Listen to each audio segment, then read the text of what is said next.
I'm 89 years old, and I don't have many illusions left about myself. Most of the stories I tell now are quiet ones.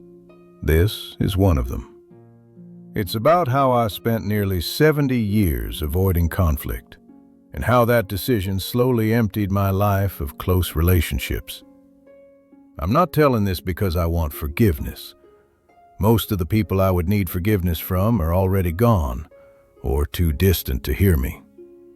I'm telling it because when you reach this age, the noise falls away, and all that's left are patterns you can finally see clearly. At my age, days are short in a different way. Not because the sun sets earlier, but because you know there aren't many left. You stop planning far ahead. You stop assuming. You look backward more than forward, even when you don't mean to. When I sit alone in the mornings, which is most mornings now, I think about how peaceful my life looks from the outside. No arguments, no enemies, no dramatic fallouts people talk about at funerals. And yet, I am mostly alone. That didn't happen all at once. It happened quietly. So quietly that for most of my life I thought I was doing the right thing. I grew up in a house where raised voices meant danger. My father wasn't violent, but his silence could last weeks. My mother learned early that peace came from agreeing, or at least appearing to. I learned that too. When I was young, I thought being easygoing was a strength. People liked me. Teachers said I was mature for my age. Friends said I was easy to be around. What they meant was that I didn't challenge anyone. In my 20s, I carried that trait like a badge. I worked a steady job, paid my bills, showed up on time. If something bothered me, I told myself it wasn't worth bringing up. I believed conflict was something immature people needed. I believed calm was the same thing as closeness. I was wrong, but it took me decades to understand why. I married young. She was kind, sharp, and more opinionated than I was. At first, I admired that about her. She spoke up when something felt off. She questioned people. She didn't let things slide the way I did. When we disagreed, I usually backed down, not because I didn't care, but because I cared too much about keeping things smooth. If she wanted to move, we moved. If she wanted to spend, we spent. If she wanted to argue, I found a way to end it quickly. I told myself I was being loving. What I didn't realize was that every time I swallowed my own feelings, I was teaching her that I didn't have any. You don't notice the damage early on. Life is busy. There are jobs, bills, routines. Silence doesn't feel like absence yet. We raised children. I was present in the practical ways. I worked, I provided, I fixed things around the house. But emotionally, I was careful. Always careful. If one of the kids was upset with me, I tried to smooth it over instead of understanding it. If my wife was disappointed, I apologized quickly without really changing anything. I thought avoiding tension meant avoiding pain. What it actually did was delay it. By my 40s, I started to feel a distance I couldn't name. Conversations became shallow. We talked about schedules, not feelings. Decisions happened without discussion. I told myself this was normal. Long marriages settle into routines, I said. Passion fades. That's life. But what was really fading was trust. Not the kind built on loyalty, but the kind built on honesty. People don't feel close to someone they can't argue with. I didn't know that then. Friends drifted too. I was the one who never complained, so people didn't check in. I was the one who always agreed, so no one asked what I wanted.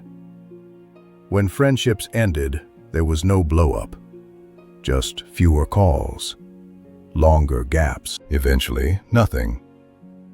At work, I was dependable and invisible. Promotions went to people who spoke up.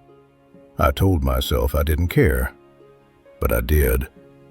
I just didn't know how to say it without feeling like I was causing trouble. The slow cost of all this wasn't obvious until later. It showed up in moments that felt small at the time. A dinner where my wife talked more freely with friends than with me. A child who stopped coming to me with problems. A friend who didn't invite me anymore because I never had strong opinions.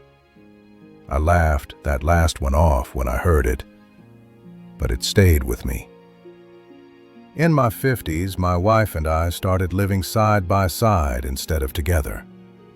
There was no affair, no dramatic betrayal, just years of unspoken resentments stacked neatly between us. One evening, she asked me a simple question. "What do you actually want?" I didn't have an answer. That was the first time I realized something was truly wrong. Not long after, she got sick. It wasn't sudden, but it was serious. Hospitals have a way of stripping life down to essentials. In those rooms, distractions disappear. There's nothing to do but talk or not talk. We talked more then than we had in years. But even then, I stayed careful. I didn't want to burden her. I didn't want to argue. I didn't want to make things harder. She died without ever knowing how much I'd held back. After the funeral, people told me how strong I was, how calm, how composed. They didn't see the weight of all the words I never said. After she was gone, the house felt larger and quieter. I assumed the loneliness was just grief, that it would pass. Some of it did, but some of it stayed. As the years went on, I noticed something else. When you avoid conflict your whole life, people don't really know you. They remember you as nice. They remember you as easy. But they don't remember your inner world. At gatherings, if I was there, no one noticed. If I wasn't, no one asked why. That's a hard realization when you're old. I tried in my 70s to change. I tried speaking up more. But habits built over decades don't loosen easily. When you suddenly start expressing yourself late in life, people don't know what to do with it. They've already decided who you are. By then, many bridges were already gone. Some friends had died. Others had moved on. My children had lives full of people who knew them better than I did. Not because I didn't love them, but because love without honesty creates distance. The turning point came quietly.